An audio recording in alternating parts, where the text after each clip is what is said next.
meu amigo, seja bem-vindo ao último vídeo acerca da batalha épica sobre Davi, um simples lancheiro que se tornou o rei de Israel.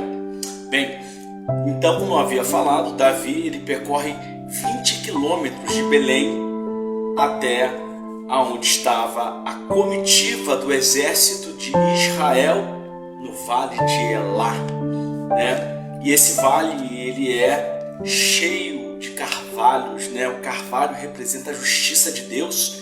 Então o local já era propício para o grande evento da grande vitória na vida de Davi.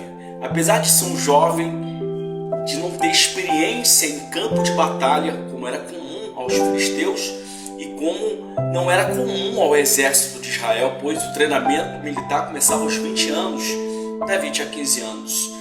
E por ocasião da solicitação do seu pai, chamado Jessé, vai ao campo de batalha e leve pães e leite, tanto para os seus irmãos como para o capitão da guarda, que provavelmente era Joabe, que vai se tornar um grande amigo de Davi, mas também irá traí-lo, né? E Salomão o destruirá no final de sua vida.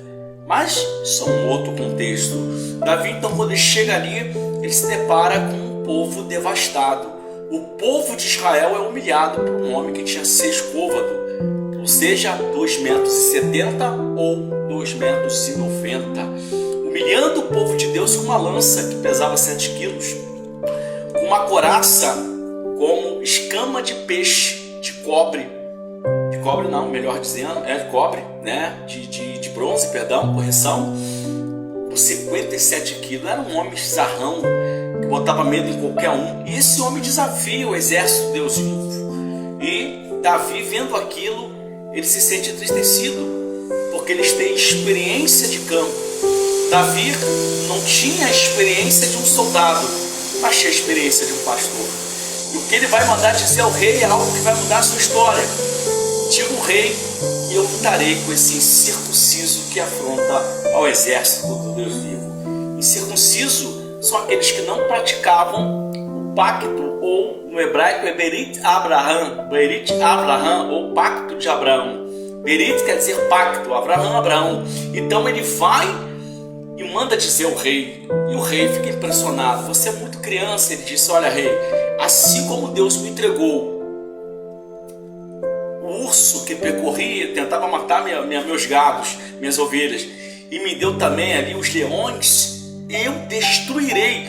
E Davi ainda dá informações peculiares. Eu levantei a juba do leão e cortei o seu pescoço, eu matei o urso. E se Deus me entregou esses animais na minha mão, certamente me entregará esse incircunciso. Bem, Davi então entra num campo de batalha, e o que ele tem nas suas mãos é apenas uma forja, que era uma mochila, né, feita de pano, e ali havia algumas pedras chamadas pedras, né, e que ele, com uma funda na mão, ele chega no campo de Elá, e chega lá, meus amados, o que acontece? O grande homem dos filisteus zomba dele. Tu vieste a mim com pau e madeira, achando que eu sou o cão? Eu te darei hoje as bestas feras. Mas Davi, tendo conhecimento de Deus, sabendo que Deus podia dar a ele aquela vitória, certamente disse: ainda hoje, o Deus de Abraão, o Deus de Isaac, o Deus de Jacó, entregará a tua vida em minhas mãos, e Deus fará o seu nome juízo diante dos filisteus. Irmãos, se você está passando por uma grande batalha, uma grande luta, vença com Deus. Nas batalhas da vida, vença com Deus. E Davi, quando lança aquela pedra, ele consegue atordoar e não matar. Por quê? Porque Golias tinha uma deficiência chamada acromegalia. A acromegalia é chamado de gigantismo, que dá deficiência visual e de deficiência para andar. Portanto, a agilidade de Davi, por ser jovem, foi a destreza que Deus usou através de uma funda para derrubá-lo.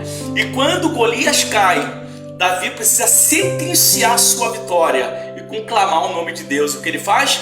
Levanta a espada dele, de Golias, e corta a cabeça de Golias, destrói a cabeça de Golias, e levanta e mostra ao exército dos filisteus, provando que Deus é com aqueles que ninguém dá nada. Confia no Senhor, meu amado. Se estão dizendo que você não vai conseguir, acredite. Se Deus entregou Golias na mão de um homem, um jovem de 15 anos, Deus chegará, te dará a sua vitória ainda hoje, ainda amanhã. Só depende da sua fé. Shalom.